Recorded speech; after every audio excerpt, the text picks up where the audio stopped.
Assalamu alaikum students, this is Miss Sharleen and how are you all? Today we are going to discuss the topic that is cellular respiration. Actually, what is respiration and what is the difference between respiration or cellular respiration or aerobic respiration or anaerobic respiration? Actually, respiration is a process in which food is oxidized, and after breaking down of food, the chemical energy is released or we get energy from that food.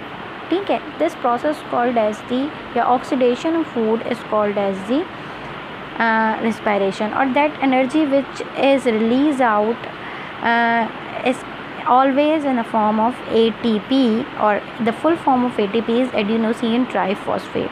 तो cellular respiration वो process कहलाता है जिसके अंदर जो है वो organisms जो हैं वो फूड को ब्रेक डाउन करते हैं और केमिकल एनर्जी जो है उसके थ्रू जो है फिर रिलीज़ आउट होती है उस ब्रेक डाउन ऑफ फूड के थ्रू, और वो केमिकल एनर्जी जो है वो हमें मिलती है फिर, ठीक है। और सम अमाउंट ऑफ वेपर्स और कार्बन डाइऑक्साइड भी हम रिलीज़ आउट कर देते हैं।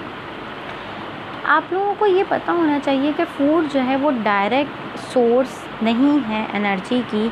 एनर्जी हमेशा जब भी रिलीज़ आउट होगी या स्टोर्ड होगी आपके सेल्स के अंदर, वो हमेशा इन अ फॉर्म ऑफ एटीपी, यानी कि जो भी एनर्जी फॉर्म्ड होगी वो जो है वो एटीपी की फॉर्म के अंदर फॉर्म होती है, और वो ईच एंड एवरी सेल के अंदर जाती है और हर वो हमें एनर्जी फिर हमें मिलती है। तो हम जो पैकेट्स ऑफ एनर्जी फॉर्म कर रहे हैं वो हमेशा इन अ फॉर्म ऑफ एटीपी होते हैं। इसी तरीके से ये रिस्पायरेशन जो होती है या सेलुलर रिस्पायरेशन जिसे आप कह रहे हैं, उसकी दो टाइप्स होती हैं। एक कहलाती है एरोबिक और एक कहलाती है एनएरोबिक। एरोबिक वो रिस्पायरेशन होती है जो हम ऑक्सीजन की प्रेजेंस के अंदर करते हैं, और एनएरोबिक वो होती है जिसके अंदर हमें ऑक्सीजन की ज़रूरत नहीं होती। कुछ ऐसे जो है वो एनिमल्स हैं, स्मॉल एनिमल्स, यूनिसेलुलर ऑर्गेनिजम्स हैं जिनको ऑक्सीजन या फंजाइज हैं, बैक्टीरियाज हैं की ज़रूरत नहीं होती है, वो एनारोबिकली भी रिस्पायर करते हैं, और हम भी समटाइम्स एनारोबिकली रिस्पायर करते हैं। फर्दर हम आगे डिस्कस करेंगे, ठीक है। फिर हम आ जाते हैं what type of organisms undergo cellular respiration. Actually cellular respiration is respiration, हम जिसको रिस्पायरेशन कहते हैं वही सेलुलर है, और वो रिस्पायरेशन बस ये डिफरेंस है कि रिस्पायरेशन जब हो जाए और जो एनर्जी फॉर्म हो एटीपी के अंदर वो ईच एंड एवरी सेल के अंदर जाए, तो वो चीज़ क्या कहलाती है, सेलुलर रिस्पायरेशन। अब अगर हम इससे बच्चे कंफ्यूज हो जाएंगे कि मैं सेलुलर क्या है और रिस्पायरेशन क्या है, तो उसको मैंने क्लियर कर दिया। वाइल ओनली ऑटोट्रॉप्स जो हैं वो अंडरगो फोटोसिंथेसिस। ये तो आप सबको पता है कि ऑटोट्रॉपिक प्लांट्स, ऑटोट्रॉप्स क्या होते हैं, ऑटो मीन्स होता है सेल्फ, ट्रोफो मतलब होता है जो डिपेंड कर रहे होते हैं, या ट्रोपस मीन्स टू टर्न, ठीक है। तो जो आपके पास ऑटोट्रॉपिक होते हैं those organism which prepare their own food, ठीक है, वो फोटोसिंथेटिकली प्रिपेयर कर लेंगे लाइक प्लांट्स, ठीक है। लेकिन जो हेट्रोट्रॉपिक होते हैं, ठीक है, वो क्या करेंगे, हेट्रोट्रॉप्स जो डिपेंड करते हैं, जैसे कि आप देख सकते हैं इस पिक्चर के अंदर, ये एनिमल खुद अपनी फूड तो अपनी बॉडी के अंदर सिंथेसाइज नहीं कर सकता ना, और हम तो खुद अपनी फूड अपनी बॉडी के अंदर सिंथेसाइज नहीं कर सकते, तो हम क्या करेंगे, हम जो है वो रॉ मटेरियल लेंगे और फिर उसको इनटेक करेंगे, और फिर जो है हम रेस्पिरेशन करेंगे और सेलुलर रेस्पिरेशन का फंक्शन परफॉर्म करेंगे। तो जो ऑटोट्रॉपिक होते हैं और हेट्रोट्रॉपिक होते हैं बोथ अंडरगो सेलुलर रेस्पिरेशन।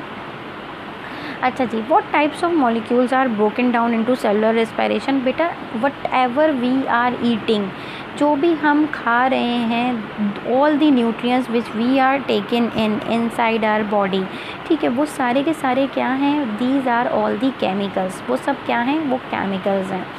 तो हम जितने भी फूड को इनटेक कर रहे हैं वो ऑर्गेनिक मॉलिक्यूल्स और वो जो न्यूट्रिएंट्स कंटेन करते हैं वो कार्बोहाइड्रेट्स की फॉर्म के अंदर होते हैं, फैट्स की फॉर्म के अंदर होते हैं, लिपिड्स प्रोटीन्स की फॉर्म के अंदर होते हैं, और डिफरेंट टाइप के माइक्रो और मैक्रो न्यूट्रिएंट्स की फॉर्म के अंदर हम मिनरल्स और वाइटामिन्स भी इनटेक कर रहे हैं।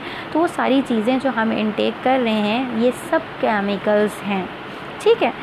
तो जब भी हम कोई फूड लेते हैं तो वो प्रोसेस्ड होता है और ब्रेक डाउन होता है अपने सिंपलर कंपाउंड्स के अंदर, सिंपलर सब यूनिट्स के अंदर, and then this food will provide us energy. ठीक है, फिर वो जो है वो फूड हमें जो है वो ब्रोक डाउन होने के बाद एक लॉन्ग प्रोसेस से गो थ्रू होने के बाद हमें एनर्जी प्रोवाइड करता है, जो ATP एडिनोसिन ट्राइफॉस्फेट की फॉर्म के अंदर हमें मिलती है। What will the ATP be used for? ATP हम किस लिए यूज़ करते हैं? ठीक है, हम ATP को सेलुलर मेटाबॉलिक प्रोसेसेस के लिए यूटिलाइज़ कर रहे हैं। फॉर एग्ज़ाम्पल जो भी एनर्जी हमें मिली है वो हमें क्या मिली है? ATP की फॉर्म के अंदर मिली हुई है। इसके अलावा अगर हम कोई और फॉर्म के अंदर एनर्जी बनाएंगे तो वो हमारे सेल्स जो हैं वो यूज़ नहीं करेंगे, यूटिलाइज़ नहीं कर सकेंगे। तो हम जो है वो जो सेल्स के अंदर ट्रांसपोर्टेशन का काम हो रहा है, जो एक्टिव ट्रांसपोर्ट चल रही है, आपको पता है 2 टाइप की ट्रांसपोर्ट होती है, एक एक्टिव होती है, एक पैसिव होती है, सिंपल डिफ्यूजन भी कहलाती है और ऑस्मोसिस। ठीक है, एक्टिव ट्रांसपोर्ट के अंदर movement of molecule from lower to higher होते हैं, और जब भी मूवमेंट ऑफ मॉलिक्यूल लोअर से हायर की तरफ जाएंगे तो इट रिक्वायर्स एनर्जी, और वो एनर्जी किसकी फॉर्म के अंदर होगी? ATP की फॉर्म के अंदर होगी। ठीक है, तो इन प्रोसेसेस के अंदर जो concentration gradient across the cell चल रही है उसके लिए हमें एक्टिव ट्रांसपोर्ट की ज़रूरत होगी, और एक्टिव ट्रांसपोर्ट अगर होगा तो वो ATP की प्रेजेंस के अंदर होगा, वरना नहीं होगा।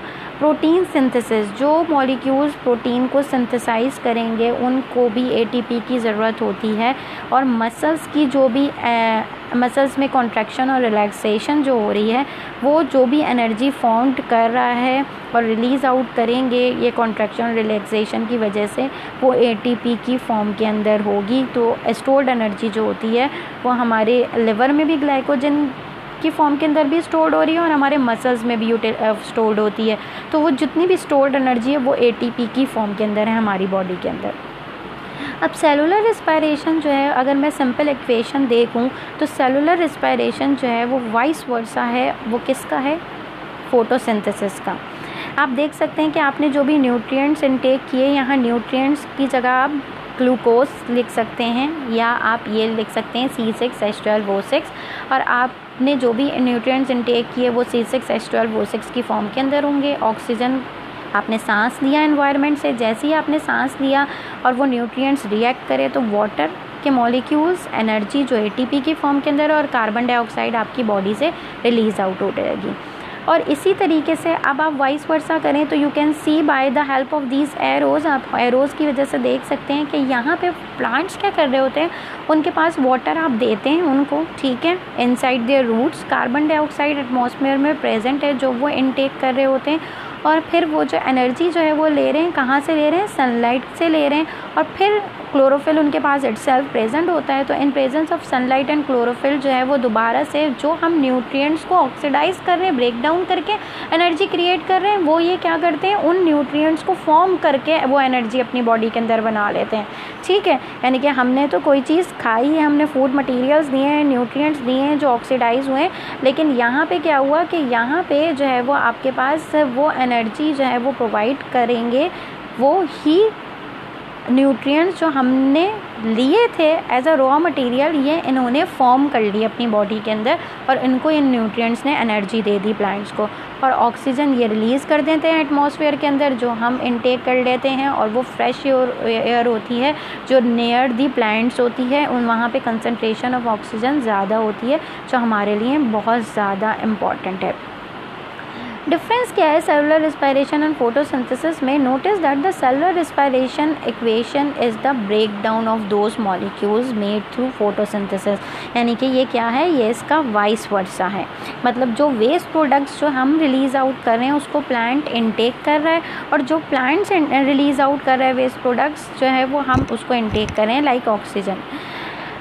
यहाँ पे फिर उन्होंने कहा कि आपके पास सेलुलर रेस्पिरेशन की इक्वेशन, जहाँ पे मैंने न्यूट्रिएंट्स लिखा था वहाँ पे मैंने कहा था यू कैन राइट ग्लूकोज, तो हमने जो भी हमने ईट अप करी है फूड मटेरियल को, न्यूट्रिएंट्स को, वो हमेशा ग्लूकोज की फॉर्म में होता है, फिर ऑक्सीजन के साथ रिएक्ट करता है, C carbon dioxide, CH2O water के स्मॉल वेपर्स, और एनर्जी जो है वो साइड बाय साइड हमें जो है वो मिल जाती है।